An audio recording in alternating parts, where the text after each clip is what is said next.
Ladies and gentlemen, good evening and welcome back to our channel once again. Rigathi Gachagua today addressed the nation from Wamunyoro.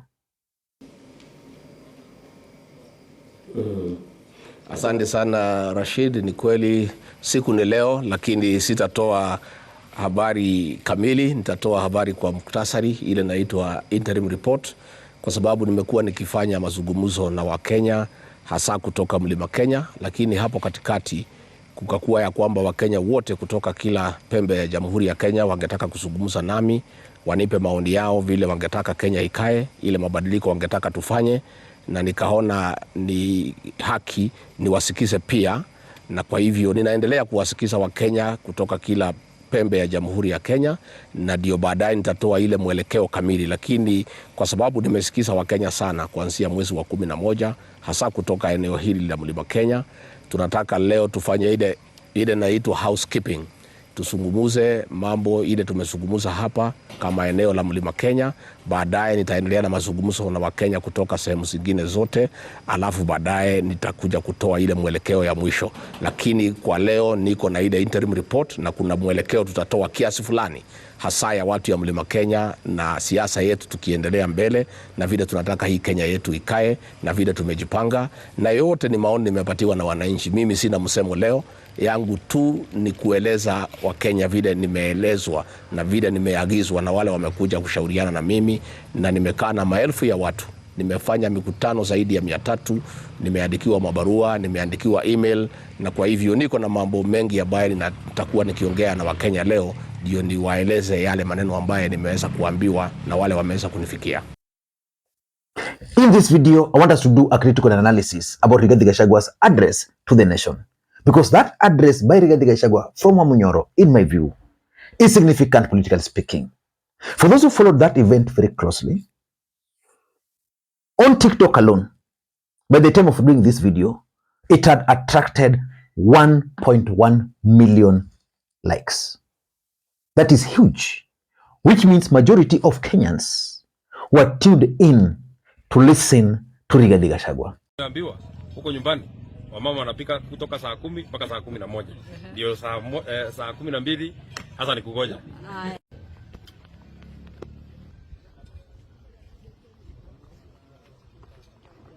But I think Rigathi Gachagua failed majority of Kenyans. Let me explain to you guys, and I want to divide this analysis in several parts. Let me begin by looking at the hype around the whole address. Rigathi Gachagua is going to defeat William Ruto in almost all aspects: propaganda, communication, and even publicity. Rigathi Gachagua made this day appear to be very big. At the end of the day, all Kenyans were actually waiting for Rigathi Gachagua. I don't know how the situation was in the mountain, but I can just imagine how they were waiting. Look at this here.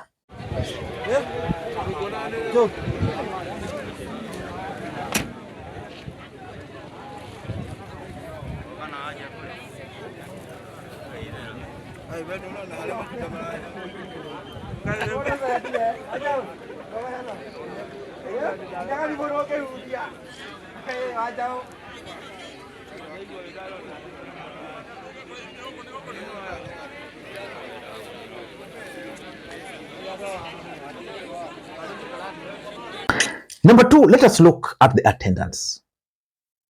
This event was just supposed to be an address to the nation, where Rigathi is sitting there, General is sitting there, they're asking him questions, and he was also supposed to give some report. But how many people attended this event? By 3, Wamunyoro was already full. The parking lot was full. What does it tell you? That Rigathi Gachagua has successfully managed to capture the imaginations of the people of the mountain. And that is good for him.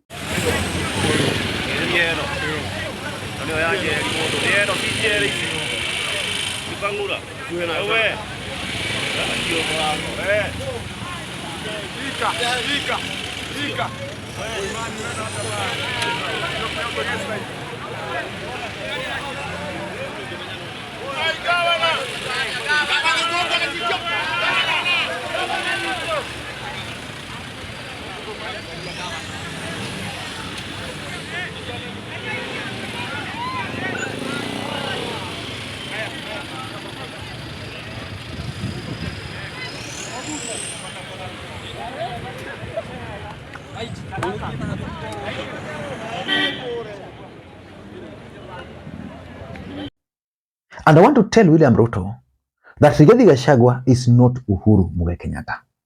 He must figure out how he's going to deal with Rigathi Gachagua. Because if you want to figure out how he's going to deal with Rigathi Gachagua, the person who is going to send William Ruto home is the man Rigathi Gachagua. So the attendance was full. Let us look at the audience. And this is where majority of Kenyans felt that Rigathi Gachagua failed them. Rigathi Gachagua chose to address the audience, or Kenyans in quote for that matter, using the Kikuyu language. When the whole thing was being hyped, it was hyped as if it was a Kenyan event.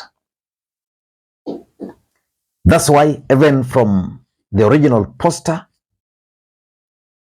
Rigathi Gachagua never indicated that it was going to be for the mountain. That's why the rest of the country tuned in. But the fact is, Rigathi Gachagua is not interested in becoming a Kenyan leader. Rigathi Gachagua wants to stop William Ruto from becoming the president of the Republic of Kenya.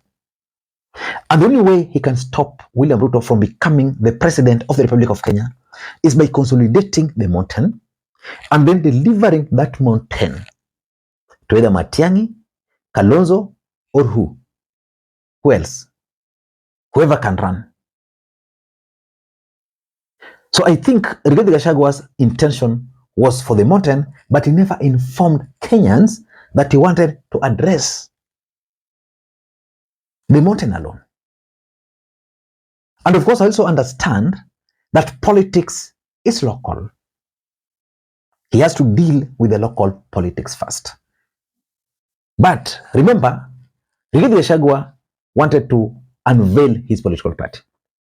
A political party must be a national party. And therefore, the entire country expected Rigathi Gachagua to tell them something which would probably rally them around his vision and mission. So he failed Kenyans in that. Though, politically speaking, in the mountain, huge success.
I don't want to talk about the details about the speech, because I don't understand Kikuyu.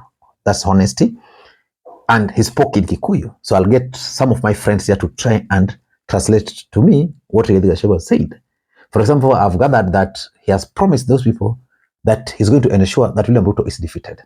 He has also told them that for the time they were clapping for William Ruto was doing nothing in the mountain. And therefore, for him, he doesn't care what William Ruto is doing or not. So we've looked at the hype, the attendance, and the audience. Now let us go now deeper into the politics. What is your opinion about this whole thing? Before we get into all those, in case you're watching this channel for the first time, please take a second or two, click the subscribe button so that next time we produce a video like this, YouTube will automatically notify you. And to the subscribers, I want to continue thanking you guys for your continued support. Because without that support, this channel cannot be where it is. Ladies and gentlemen, without any further ado, allow me to dive in again before I dive in. But again, before we dive in, allow me to also take this opportunity to thank the following people. You are seeing their names on the screen there for the coffee which they sent to me earlier today. It goes a long way in supporting this channel. You can also do the same using the numbers you are seeing on your screen. Ladies and gentlemen, let me get into the deep details. Number one, I think Rigathi Gachagua failed to tell Kenyans his plan. Last year, Rigathi Gachagua promised Kenyans that he was going to name for them a new political party. He postponed it. Then they created the hype about today. Again, that plan has failed. What does it tell us about Rigathi Gachagua? Either number one, Rigathi Gachagua was not prepared for the leadership of a new political party. Or number two, Rigathi Gachagua is now overwhelmed. And therefore, he can't just wake up and launch the party. Or number three, maybe the government has infiltrated Rigathi Gachagua's allies, especially the advisors. And that's why no plan. So by failing to name the party, by failing to give specific report on what he plans to do, where it has reached, I think Rigathi Gachagua has really disappointed Kenyans and is coming out as someone who lacks strategy. That's number one. Number two, I think Rigathi Gachagua has also played into the traps of William Ruto and his allies. When Rigathi Gachagua was impeached, one of the reasons which were given for the impeachment was that Rigathi Gachagua was a tribal leader. Of course, majority of Kenyans, I know most people don't know, but I've talked to so many people. I even interact with people here. Even today, I was meeting with one of my friends, one of the subscribers here called Steve. We just had in the morning tea. And the guy was like, Lee, I want to figure out how to position myself politically in 2027. And he doesn't see any hope in ODM. He was like, can I join Rigathi Gachagua's party? Or which political formation can I join to help me pursue my political interest in Nyanza? So which means Rigathi Gachagua is already attracting national audience. But now, by speaking in Kikuyu, the narrative which led to his impeachment, that is a tribal leader, is now confirmed. So he ought not to have done that. Even if he were addressing the Kikuyu nation, he would have probably addressed them using those media, but using English or Kiswahili. And lastly, Kenyans, moving forward, will not take Rigathi Gachagua seriously.